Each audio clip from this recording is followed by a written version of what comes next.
what's a pitch document look like, and how do you do a log line, and how do you meet an editor, and that kind of stuff. Yeah, maybe we could do that a bit. Sure. So creative entre, I think that's the panel I went to. Yeah, I think that's actually, yeah, I think that is where we met. Creative entrepreneurship.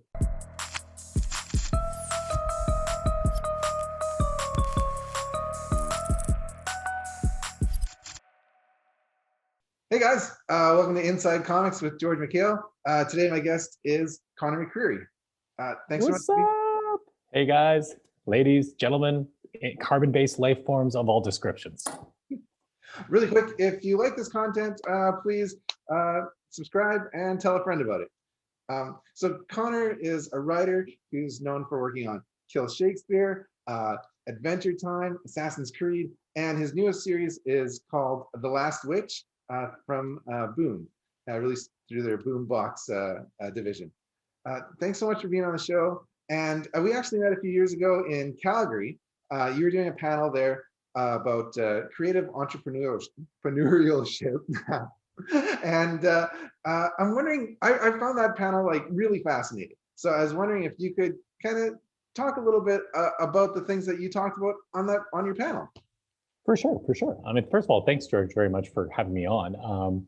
I feel like that panel must have actually done some good, because you're definitely, I've been fortunate. I've done this creative entrepreneurship panel at a few different cons, probably dozens of times now. But I got to say, you're definitely, and after every one, the people come up and they ask us sort of questions, and you can kind of tell who's really who's really committed to trying to do something with this. And George was somebody who came up and asked me questions. We had, really good questions. We talked about how do you try to get ahead in comics?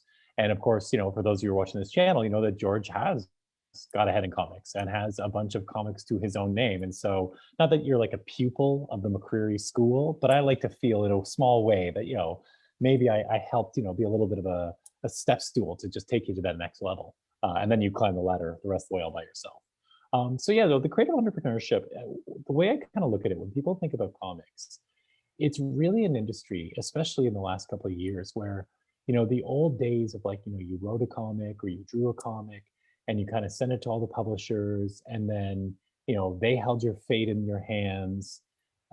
They're kind of going, the idea of being able to say I'm just a writer, I'm just an artist, it doesn't really work anymore. And I think most of us who've been to cons, you realize that, people like myself or George, or really probably a bunch of you listening, you really are pushing your own work, you're kind of hustling. And so when I talk about creative entrepreneurship, it's really about thinking of yourself as a business person, and it's little things from, like, how do you pitch, right? Which is a big part of this industry. We all have these great ideas, but how do you digest a pitch into like one sentence, which they call a log line. And for those of you, this is one of the key things, I think. And, I guess we'll start here in Georgia, and then you can kind of lead the discussion.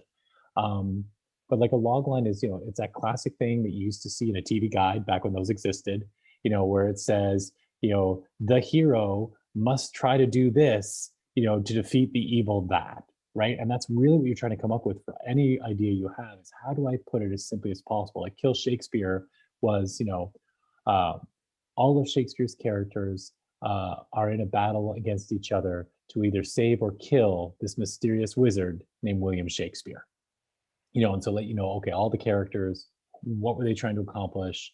And that's not even a particularly great log line, but it gets you the idea of what the story is, so that if somebody's like, oh, that's cool, all of Hamlet's in it? Yeah, he's in it. Juliet's in it? Yeah, she's in it. Richard the Third's in it? Yeah, it gets them asking questions and gets them pulled deeper into your story. Yeah, I think a log line is super important. And I didn't realize that when I first met you, but really when I started selling my own books and I'd be on the convention floor and I'd try and holler someone over to my table to, kind of talk to them about my book, you only have 30 seconds to a minute of that person's time. So before they lose interest and don't like you anymore. So you really have to hit them with the, with the stuff. For my book, it was Cover Darkness, and I do, hey, you like monsters? I got your monsters here. And then they'd be like, what is this guy talking about? And then he'd come over to my table and they're like, yeah, I like monsters. Or maybe they'd say, no, I don't like monsters. And they'd keep walking, which is fine.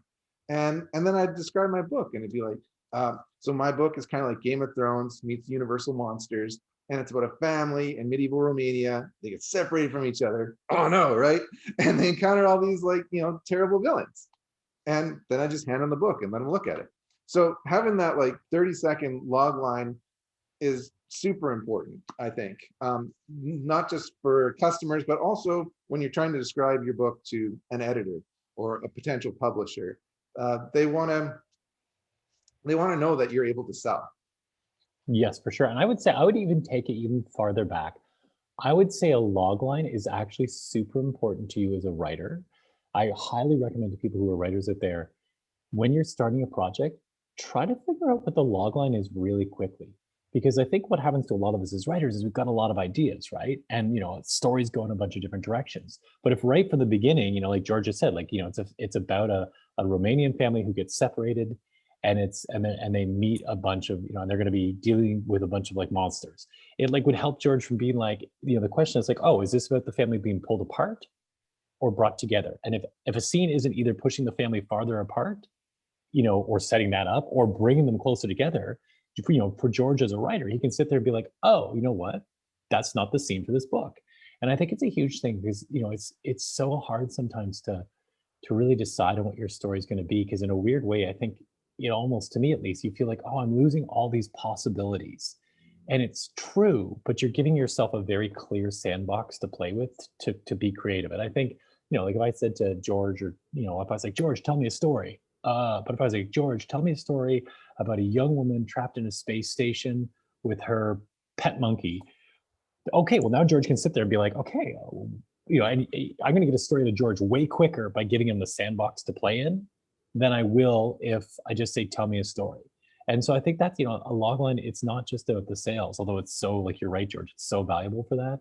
But really, even as a writer, if you can't figure out what your logline is, it means you actually don't know what your story is about yet. You don't know that core of like antagonist, protagonist, and what the protagonist wants, and ideally why the antagonist wants to stop them. So yeah, I agree. I think it's, the more you can do with that, it's really important. So log lines, and then what's kind of the next step on in your presentation that you did there? Well, and I think it's kind of like, what you're saying, George, it's like, when we're talking about, it's like a log line, and then it's like, what's the elevator pitch that comes after, right? It's like, hey, you want monsters, I got your monsters, or, it's about this family. And then when somebody says like, well, who are the villains? You want to be able to say, okay, well, our key villain is, Vlad the Impaler. You want to be able to dive into that without all of a sudden being like, I think what happens a lot of times for storytellers is you start like, oh, and then, which is like, that's what the book does, right? You don't want to be getting a case of the and thens. You want to be like, hey, like we say, okay, if we go a little farther for something like Kill Shakespeare, we talk about how, Hamlet is banished from Denmark. He washes ashore in a strange land where Richard III and Lady Macbeth find him. And they promise Hamlet they can bring his father back from the dead if he'll fulfill his destiny to end all tragedy by tracking down and killing this evil wizard, William Shakespeare. And that's that next bit. It's a little longer than a log line, but now I'm like telling you who the antagonists are. I'm making it really clear what Hamlet wants and what he'll get. And so like that's kind of the next step. Like when I do a pitch, and I think this actually gets into the idea when you pitch a project. I'm a big fan of having a pitch that's about 8 to 10 pages, which sounds like a lot, but this is what I love to do.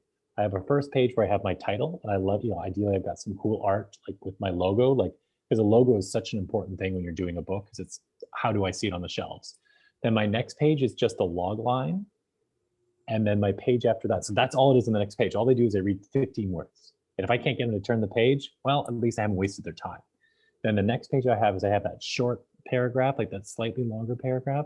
And then I normally have like a half page précis. So by the time they get to the end of the second page, if the short thing where I talk about Richard III and Lady Macbeth keeps them going, then I get to the bottom one, and now I can start getting into a little more depth of the story, like how Richard and Lady Macbeth actually are going to be turning against each other, and how Iago is actually secretly in Hamlet's camp, but we don't really know what he wants, right? And the double crossing, the cross dressing, and all the good stuff from Shakespeare.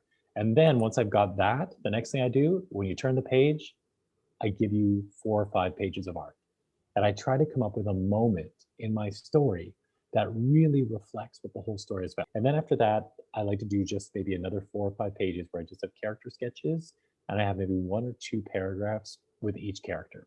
And I kind of feel like that's all you really need to do. Like I think if you give an editor something like that, then, or even say if you're running a Kickstarter, right? Like say you're doing a Kickstarter of your book and you have that material that people can look at. Whoa, they see the characters. The characters look awesome. The characters' motivations sound pretty cool. Those 5 pages you gave them, like those look good. Like they want to know what happens to Hamlet, you know? And you give them just enough of the story so they're interested, but not so much that like they don't need to buy the book, but you've also done it in a way where it probably takes them 5, 10 minutes to get through all of that, maybe a little longer. And after 10 minutes, they're either like, oh my gosh, this story I have to publish or I have to support. Or they're like, oh, that's cool. Like, good work. It's just not my thing. But hey, let me email it to a buddy of mine because maybe, you know, maybe she's into it.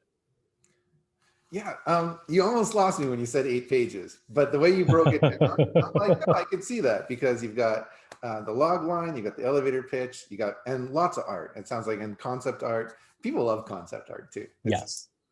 I And what you actually, don't do is you don't write like big issue by issue breakdowns. Like if they're interested, they can ask for that and you can give them more. Or what I'll do sometimes is I'll attach an appendix with all that stuff. And it's like, hey, if you want to read all this extra stuff, go ahead. But like this is where the pitch stops technically. You don't need to go far farthest because editors are busy. You know, and people at Kickstarter are busy. yeah. So you have a new book out called The Last Witch, and I'm wondering if you can tell us a little bit about that. Sure. The Last Witch is about Saoirse, a 12-year-old girl in medieval Ireland who goes on an adventure to prove how brave she is and ends up finding the first of a coven of witches. And Saoirse finds out that she has this sort of rare gift to sort of consume and absorb magic because of this strange mark, which is called this witch mark on her body. And she quickly finds out that this first witch she's met of this coven, the coven wants to end the world, basically. They want to open the door between our land and the fairyland and bring forth the fairy king who plans to conquer the world. And so it's kind of, if you like stuff like The Secret of Nim or The Dark Crystal or Brothers Grimm fairy tales, like those kind of fairy tales where sometimes the heroes don't win and they always definitely pay a big price. Like Celtic mythology is dark and bloody. Now this isn't really bloody because, you know, it's meant to be the kind of book like, you know, I've got a daughter who's 7 and a son who's 5. And then my newborn. But like my daughter and my son really are into it. Now they're 5 and 7 and they're a little young for this book, but I wanted it to be the kind of book you could read to your daughter, your niece, your nephew, that they could be really into, but that kind of secretly you're like, hey, let's read The Last Witch tonight. Because as an adult, you're like, oh, this is getting intense.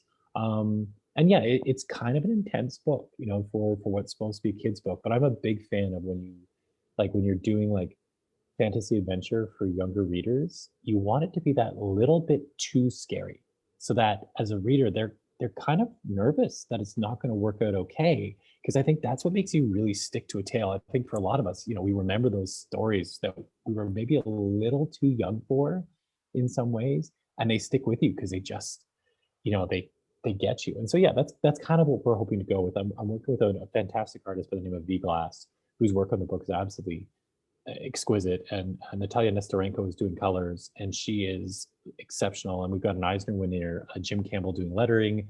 It's a fantastic team doing the book. And yeah, if you like kind of, you know, if you like fairy tales and you like to have a little bit of like tension in your fairy tales, I think this will be for you. It sounds great, dude. It sounds fantastic.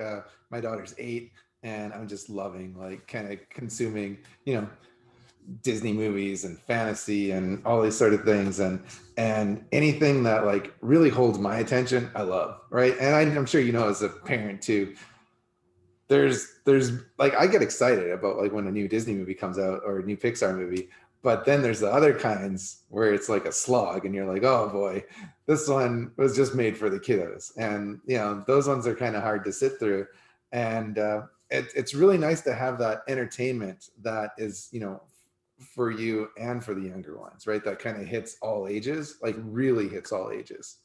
Well, and like you said with like Disney or Pixar, you know, like the great animated movies, like they work for everybody. It's because, they're just telling a really good story. And it's funny, right? In a weird way, like animated films often like end up being, I feel like, kind of more emotionally complex than a lot of other movies, right? They can't rely on explosions and gunplay and distractions of stuff, sex and violence. Like, they've got to really be compelling stories. And so, if you're talking about like animated films that have come out recently, I'm not going to say The Last Witch is as good as this. I mean, I would love it was, but like Wolf Walkers, if you've seen that, which is by the same studio that did the Book of Kells, those are two other Celtic mythology type stories, and Last Witch I think fits tonally in those, with a young child who loses their parents, and it's Saoirse, her little brother, and her strange grandmother, who's kind of been this village outcast, and they're up against this coven of witches led by the Colic, who is the queen of all witches, and it's just the three of them, and it seems kind of insurmountable, really. And so yeah, it's a lot of fun. I totally agree with you. When you get into something and it's a slog, like it's so disappointing. Like we've been watching The Dragon Prince, Yeah, the same guys who do Avatar, which is so good. And definitely there's a little bit of Avatar influence on Last Witch as well. Like we've been watching that a second time because we just were like, I was like, I can't deal with these other cartoons on Netflix right now, guys. Like, Dad just can't deal with it. They're like, well, can we watch Last Witch again? I'm like, sure. So that's what we did. yeah, yeah. Dragon Prince with the jelly rolls, and oh man, I love it. Yeah, I've watched that, and it's made here in Kelowna. Oh, At really? I didn't know Montreal that. Oh, Studio. that's cool. Oh, very cool. Yeah. Pick Um, up Kelowna. Yeah. So right now, The Last Witch is available in like single issues Yes. at the comic book store. So if you want to pick it up, you just go into your comic book store and say, "Hey, bring that Yeah, in." yeah. So yeah, the first two issues are out. They actually had to do a second printing of issue one, which is great. So there should still be some copies you could get from your local. Issue three comes out on the 10th, so next Wednesday is when it's coming out. And yeah, it's the one thing I'll say to readers is the original plan was actually to release The Last Witch in two trades, and then maybe we would do more. But because of COVID, we ended up doing single issues, and so we're kind of doing the Wind model, which was another boom book, where each issue of The Last Witch is kind of somewhere between like 30 and 44 pages because we're doing these big oversized. And I think they're basically the normal price of comics. You get a lot of value. So the pacing's a little bit different because it was never quite intended that way, but I still think it works pretty well. But I would definitely say now get issue one and two together because issue one is a major cliffhanger. And a lot of the reviewers were like, I think this book is really going to be good, but I don't know because I'm not sure what's behind the door yet. And then they get issue two and they're like, oh, okay, yeah, no, this is like buckle in, kids. Like this is going to be serious. So yeah, get one and two together so that way you don't have to wait a month to like find out what's behind the door. Awesome. Yeah, no, it sounds so good, dude. I can't wait to get my copy. Conor McCREEry, I want to thank you for being on Inside Comics. Uh, uh, I hope to see you again soon, man. It's been a year and a half, 2 years. So yeah, thanks again for being on the show, and we'll see you next time. Thanks so much, George.